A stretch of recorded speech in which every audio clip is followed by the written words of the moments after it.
आपको करौली लेकर चलते हैं, जहां पर जनसभा को संबोधित कर रहे हैं मुख्यमंत्री अशोक गहलोत।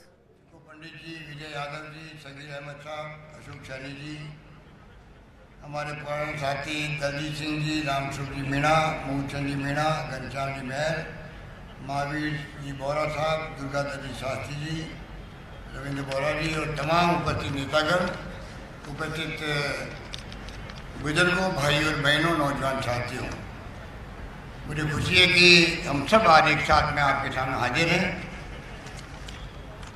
और यही लोकतंत्र की परंपरा रही है। ऐसी मीटिंगों से लोकतंत्र जिंदा रहा है। और ये लोकतंत्र जो वोटों का राज कहलाता है, इसकी स्थापना भी कांग्रेस ने करी थी। गांधी जी के ज़माने में पंडित जवाहरलाल नेहरू, सरदार वल्लभ भाई पटेल, मौलाना अबुल कलाम आज़ाद, अम्बेडकर साहब ने संविधान बनाया और देश को लोकतंत्र दिया। इसके कारण 70 साल के बावजूद भी ये लोकतंत्र कायम है। हमारा सौभाग्य है कि इस देश में कायम रहा। पाकिस्तान भी हमारे साथ में आज़ाद हुआ था मुल्क, परंतु वहाँ लोकतंत्र कायम नहीं रह सका। बार बार सैनिकों का शासन, प्रधानमंत्री बार बार जेल भेजे जाते हैं। एक प्रधानमंत्री जिसका नाम सुना हो, जुल्फिकार अली भुट्टो, उनको फांसी पे लटका दिया। तो आप सोच सकते हैं, एक तरफ हिंदुस्तान, एक तरफ पाकिस्तान। पाकिस्तान के 2 टुकड़े कर दिए इंदिरा गांधी ने, आज़ाद करवा दिया बांग्लादेश को। और 53 हजार उनके जनरल, कर्नल, सैनिकों को हथियार सहित सरेंडर करवा दिया हमारी आर्मी ने। इतना बड़ा शौर्य पराक्रम दिखाया हिंदुस्तान के फौजों ने, एयरफोर्स, नेवी, आर्मी ने, BSF ने। कोई कल्पना नहीं कर सकता।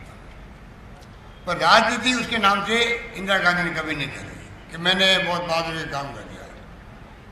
उनका हमेशा ये कहना था, देश के फौजों ने पराक्रम दिखाया, शौर्य दिखाया।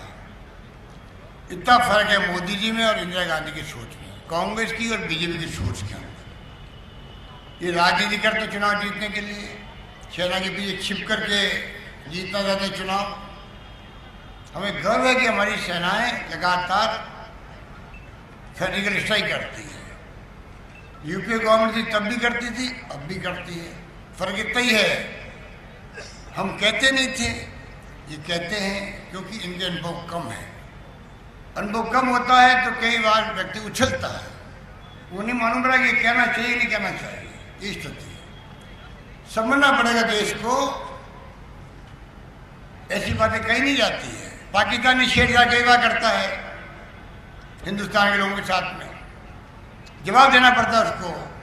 हर बात कोई कहना जरूरी होता है। इंदिरा गांधी ने पंजाब को अलग नहीं होने दिया देश से, खालिस्तान बनने की बातें हो रही थी। कितने लोग मारे गए वहां पर, बार बार आतंकवादी हमले होते थे। इंदिरा जी ने एक्शन किया, उनको मालूम था मेरी जान जा सकती है। अल्टीमेटली उसके बाद में इंदिरा गांधी का मर्डर कर दिया गया, उनका सीना छलनी कर दिया गया गोलियों से। वो देश के सही लोग हैं, पर खालिस्तानी बनने देश को एक रखा, अखंड रखा। ये सोच है हमारे नेताओं की, देश एक रहे, अखंड रहे। और मौका पड़ने पर करारा जवाब दे पाकिस्तान को। इनकी तरह नहीं करते हम। जिस रूप में आज देश में राजनीति चल रही है, आपको सोचना पड़ेगा। 5 साल खाली जुमलेबाजी में निकाले। हिंदुस्तान में 70 साल में क्या हुआ?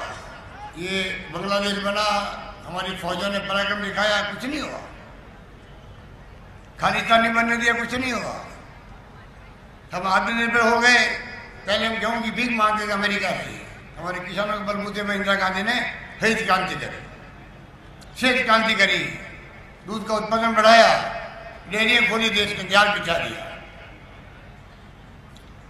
पंडित नेहरू ने बड़े बड़े बांध बनाए, कल कारखाने बनाए, उनकी नींव आज उस पर हम खड़े हैं।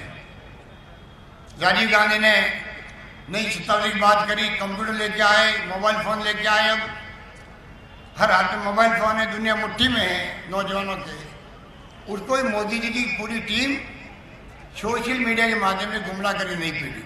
उनको मैं कहना चाहूँगा नौजवानों को, देश का फ्यूचर आप पे निर्भर करेगा। अगर आप गुमराह हो गए तो आपको भुगतना पड़ेगा। आज देश में लोकतंत्र खतरे में है, देश में संविधान खतरे में है, देश खतरे के अंदर है, उसको हम सबको समझना पड़ेगा। ये वोट लोकतंत्र को बचाने का वोट है, वोटों के राज को बचाने का वोट है। आज जो सत्ता में बैठे हुए इनका विश्वास नहीं है लोग वोटों के राज के अंदर। जो तानाशाह होता है वो पहले वोटों के राज की बात करता है, चुनाव जीतता है, उनकी सोच, उनके क्रियाकलाप, उनके एक्शन बताते हैं। ये सबको साथ लेके चलने की कैपेसिटी में नहीं है।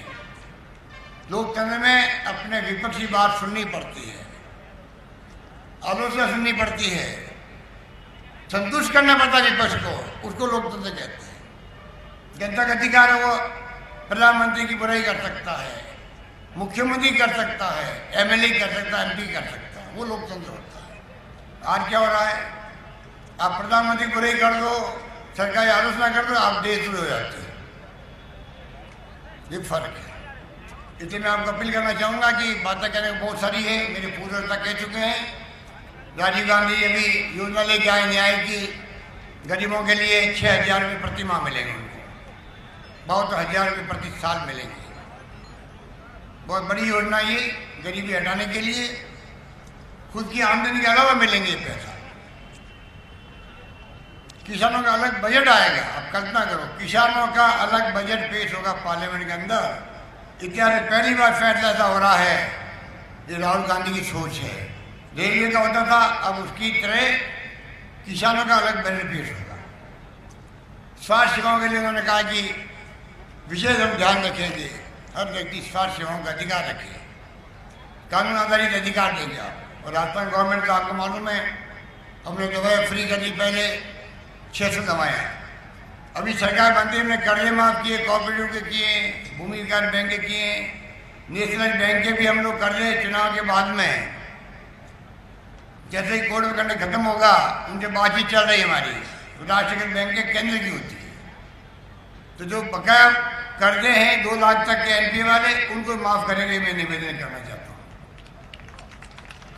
तो हमारी तरफ से कोई कमी नहीं रखेंगे। हमने 5 साल बिजली के दाम नहीं बढ़ाएंगे कह दिया है। 1 लाख कनेक्शन जारी कर दिए कुओं के अंदर। पानी की बिल अब आपके माफ कर दिए, शायद आपको मालूम नहीं होगा। अब बिजली पानी का बिल आएगा नहीं आपके घरों के अंदर, आएगा परवाह में नहीं करना, सीधा मेरे पास आना। इतना बड़ा फैसला हमने किया है।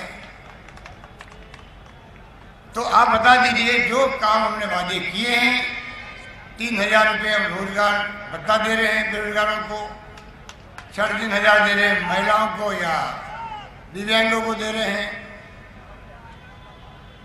एक के बाद एक फैसले करते जा रहे हैं। 25 फैसले किए होंगे 2-2.5 महीने के अंदर, लागू भी कर दिया होगा। अभी रमेश मीणा जी बता रहे थे आपको, 2 रुपये किलो गेहूँ जो मिलता है, हमने गरीबों के लिए 1 किलो गेहूँ 1 रुपये किलो गेहूँ कर दिया। जो हमने कहा वो करके दिखाया। पिछली सरकार का कुशासन देखा आपने, वसुंधरा जी ने जिस प्रकार से शासन किया, उनको आने वाला जमाना कभी भूल नहीं पाएगा। बारीक बहुमत मिलने के बावजूद भी पूरी तरह लापरवाही रखी गई, संवेदनहीनता थी, कानून व्यवस्था चौपट हो गई थी। अब इनको पूछो, आपने रिफाइनरी बंद कर दी बाड़मेर की, ब्रॉडगेज बंद कर दिया बांसवाड़ा डूंगरपुर का, मेट्रो बंद कर दी जयपुर की, कोच फैक्ट्री बंद कर दी भीलवाड़ा की, और धौलपुर से सरमत्रा नैरोगेज से मीटर की ब्रॉडगेज बंदी थी। और सरमत्रा में हम लोग आए थे, रेलवे मंत्री जी आए थे, हमने वहाँ शिलान्यास किया। सरमत्रा से Gangapur via Karauli rail line पीछे की, ब्रॉडगेज पीछे की। करौली जुड़ जाता जिला मुख्यालय है। तो आप सोच सकते हो कि आज जो विकास बहुत धीमी गति से हो रहा है आपका, जिला अलग बन गया पर विकास धीमी गति से हो रहा है। जब आवागमन के साधन बढ़ते हैं तो विकास की रफ्तार बढ़ जाती है। जनार्दन सिंह गहलोत कह रहे थे 80 में क्या था करौली, आप सोच सकते हो। जो कुछ हुआ है कांग्रेस के शासन में हुआ है। सड़कें बनी हो, बिजली गांव में पहुंची हो, घरों में पहुंची हो, पानी पहुंचा हो, शिक्षा स्कूलें खुली हो, क्या नहीं हुआ? स्वास्थ्य सेवाएं दी हो। मुख्यमंत्री आवास योजना थी, मैं आपके करौली में देखे आया, गांव-गांव में गरीबों के पक्के मकान बने, 1 कमरे के, 2 कमरे के, 2.5 कमरे के, कोई कमी नहीं रखी। वसुंधरा ने लिख के भेज दिया, धौलपुर से गंगापुर वाया करौली सरमत्रा की रेल लाइन कोई आवश्यकता नहीं। बता दीजिए आप। एमपी ने लिख दिया, जनार्दन सिंह कह रहे हैं ये चिट्ठी एमपी ने लिख दी। आप सोच सकते हो कि अगर इस प्रकार की स्थिति बनी है तो वंचित कौन हुआ है? हम लोग वंचित हुए। ये टाइम है लोकतंत्र में सबक सिखाने का। जो गलती करेगा उसको कीमत चुकानी पड़ेगी, ये पुरानी कहावत है। हर गलती कीमत मांगती, मैंने भी कहा था, हर गलती कीमत मांगती। इतना कहना चाहूँगा कि एक तरफ तो कांग्रेस का मैनिफेस्टो जिसकी चर्चा मोदी जी भी करते हैं, करनी पड़ रही है, उसका मैनिफेस्टो सिफर है। बीजेपी के मैनिफेस्टो में दम ही नहीं है। पुराने वादे थे वही भूल गए। अब तो जवाब क्या थे? उपलब्धि है 5 साल की बता नहीं पा रहे हैं वो लोग, तो धर्म के नाम पर राजनीति कर रहे हैं। वापस मंदिर याद आता है, चुनाव में याद आता है इनको। हिंदुत्व याद आता है, चुनाव में याद आता है इनको।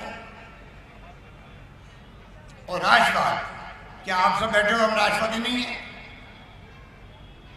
राष्ट्रवादी वही है खाली। चुनाव जीतने के लिए सेना का सहारा ले रहे हैं। उत्तर प्रदेश के मुख्यमंत्री कह रहे हैं कि हमारी जो फौजें हैं वो मोदी सेना है। एक मुख्यमंत्री के मुंह से, योगी जी के मुंह से सुनकर के मुझे बहुत दुख हुआ। संविधान की शपथ ली हुई उन लोगों को, शपथ लेते हुए जो मुख्यमंत्री पद की शपथ लेता है तो संविधान के अंतर्गत शपथ लेता है, वो क्या मोदी सेना है? क्या इंदिरा गांधी ने वहाँ कमाल कर दिखाया? इंदिरा गांधी के जमाने में बांग्लादेश अलग हो गया। इंदिरा गांधी कभी कहा कि ये इंदिरा गांधी की सेना है? ये पाकिस्तान वाले लोग कह सकते हैं जहाँ सैनिकों का शासन पाला होता है। हम बचे हुए उससे। हमारी सेना अलग काम करती है। पूरे देश को गर्व सेनाओं पर है, उनके पराक्रम पर है, उनके शौर्य पर है। कभी राजनीति हिस्सा नहीं देते वो लोग। और आज ये अनुभवी लोग आके बैठ गए हैं। क्या बोलते हैं, क्या उनका मीनिंग निकलेगा, क्या संदेश जाएगा जनता में, उनका एहसास ही लोगों को नहीं है। इस कारण से ये इस प्रकार की बातें हो रही देश के अंदर। इसलिए मैं आपसे अपील करूंगा कि कृपा करके देश में माहौल घृणा का, नफरत का, हिंसा का माहौल बना हुआ है देश में। लोग सुरक्षित महसूस नहीं कर रहे हैं। करप्शन बहुत ज़्यादा बढ़ गया है डिपार्टमेंटों के अंदर, कोई कल्पना नहीं कर सकता। इन हालातों में आपको इस बार मैं समझता हूँ कि संजय जाटव नौजवान है, इनको आपका आशीर्वाद मिले, आपकी दुआएं, आपका सहयोग, आपका समर्थन एक नौजवान को मिलेगा तो हम आपको सब लोग जमानत दे रहेंगी कि ये आपके बीच में चुनाव के बाद में आते जाते रहेंगे, आपके सुख दुख के साथी बनेंगे और आपके विकास की आवाज़ को उठाने में कोई कमी नहीं रखेंगे। ये हम कहने के लिए आप आए हैं। और नौजवान होता है उसको चिंता लगी रहती है, मैं 5 साल काम करूँगा जम करके तो जाके अगली बार मेरे वापस आशीर्वाद मिलेगा। वो ज़्यादा काम करता है। ये नौजवान है, सचिन पायलट जी हो, रघु शर्मा जी हो, मुझे मौका मिला, हम लोग भी कम उम्र में आगे थे, एमपी बन के आगे थे। उसके कारण हमेशा ये चिंता लगी रहती थी भाई अगली बार वापस जीतता हूँ। वो काम ज़्यादा करता है, ज़्यादा दौड़ के काम करेगा। नौजवान 31 साल का ही है। राहुल गांधी ने सोच में के टिकट दिया इनको। अब आपके ऊपर है कि आप कैसे इनको कामयाब करो। ये मैं अपील करूंगा आपसे। आज बदलाव की जरूरत है देश में। मोदी जी अगली प्रधानमंत्री नहीं बनने वाले हैं, आप दिमाग में रखो। कुछ लोग हमारे साथी मोदी मोदी अभी भी करते हैं, क्योंकि सोशल मीडिया में इतने करोड़ रुपये फूके जा रहे हैं, इतनी धनराशि लगाई जा रही है सोशल मीडिया में, चारों ओर मोदी मोदी बोलने की बात आती है सोशल मीडिया के अंदर। वो जानबूझ के आर्टिफिशियल उनके लोग बैठाए हुए हैं। वो मन की बात नहीं है, वो मैनेजमेंट की बात है, प्रबंधन की बात है। 1000 लोग बैठे उनके, बटन दबाते हैं टेलीफोन में और वो संगीत घूमते रहते हैं चुनाव जीतने के लिए। ये भी लोकतंत्र में अच्छी परंपरा नहीं है। ये मीडिया वाले लोग ले रहे हैं, हमें शूट कर रहे हैं, ये दबाव के अंदर है। इनकी चलती नहीं, इनके मालिकों की, इनके एंकर की, इनके संपादकों की। सच्चे दिखाने इनको डर लगता है कि मोदी जी सीबीआई नहीं भेज देंगे, इनकम टैक्स को भेज नहीं दे हमारे यहाँ पर, तंग नहीं करे ईडी वाले, चाहते हुए सच्चे नहीं दिखा पा रहे हैं। इसलिए आपने देखा होगा रवीश कुमार एनडीटीवी, कोई देखता है एनडीटीवी यहाँ पर? एनडीटीवी कौन देख, हाथ खड़े करो, देखते हैं, कुछ लोग देखते हैं और देखना शुरू करो। उसने कहा है कि ये क्या हो रहा देश के अंदर, हम एंकर लोगों में एंकर है, हम एंकर लोगों को क्या हो गया, देश को क्या दिखा रहे हैं, झूठ परोस रहे हैं, उनको भ्रमित कर रहे हैं, उनको देश बर्बाद हो जाएगा इस तरह से, लोकतंत्र कैसे काम रहेगा। इसलिए भाई और बहनों, वो देशवासियों कह रहा है, भाई और बहनों टीवी बोल रहा है 2 महीने टीवी देखना बंद कर दो। कहीं भ्रमित हो गया आप मोदी जी को वोट नहीं दो, उनका मतलब ये था। आप सोच सकते हो ये हालात है। इसलिए मैं अपील करूंगा कि कोई कमी मत रखना, काम की कमी हम नहीं रखेंगे, वादा करते हैं आपसे। रमेश मीणा बैठा हुआ है, मेरे साथ पार्लियामेंट सेक्रेटरी था पहले जब मैं मुख्यमंत्री था। इनको पूछो, जो काम इसने मुझे कहे, ये काम मांगता मांगता थक गया, मैंने काम करते करते नहीं थका, ये मैं वादा कह सकता हूँ। ये मैंने पूछ लें, और अब भी मैं कहता हूँ आपको, जो काम मांगेंगे हमारे प्रतिनिधि जीते हुए या जो हमारे उम्मीदवार थे, वो कोई काम की कमी नहीं आएगी। मलेंगे वो पूछ लो, वो भी मेरे साथ ही था। इन्होंने जो काम मांगा क्षेत्र में, सब काम हमने किए। अब तो खुद मंत्री बन गए हैं, इसलिए आपको कोई तकलीफ नहीं आएगी। हम चाहते हैं, उस जमाने में हमने कोई कल्याणी ग्रुप आ रहा था यहाँ पर पूना का, पता नहीं वो कहाँ गायब हो गया, या पता नहीं वो क्या काम मिला। बड़ा इन्वेस्टमेंट यहाँ पर होने वाला था, तो आगे भी हम ध्यान रखेंगे कैसे करौली जिला, धौलपुर जिला विकास करे।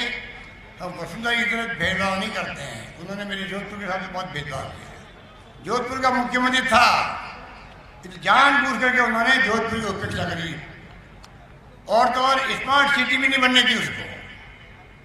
जो जयपुर के बाद में दूसरा बड़ा शहर है राजस्थान के अंदर, दूसरा बड़ा सबसे बड़ा शहर जोधपुर है। मैं वहां पैदा हो गया गलती से। अगर मैं जोधपुर में पैदा होता, पता नहीं वो क्या करते हैं। जोधपुर में पैदा हो गया तो जानबूझ करके हमारी सड़कें, सीवरेज सिस्टम, पानी, बिजली, रिफाइनरी, स्मार्ट सिटी तक नहीं दी हमें। बताइए आप, हम नहीं करने वाले। हम तो वसुंधरा जी वाली झालावाड़ से चुनाव लड़ती है, जो धौलपुर की महारानी है। हम तमाम वो काम करेंगे जो धौलपुर के और करौली के हित में होगा। हम नहीं रोकेंगे भाई ये कहाँ के नहीं, हमें मतलब नहीं है, हमें जनता से मतलब है। ये लोकतंत्र है। ये बात कहता हूँ, मैं अपनी बात समाप्त करता हूँ। धन्यवाद, जय हिंद। धन्यवाद, धन्यवाद, धन्यवाद गहलोत साहब। अब मैं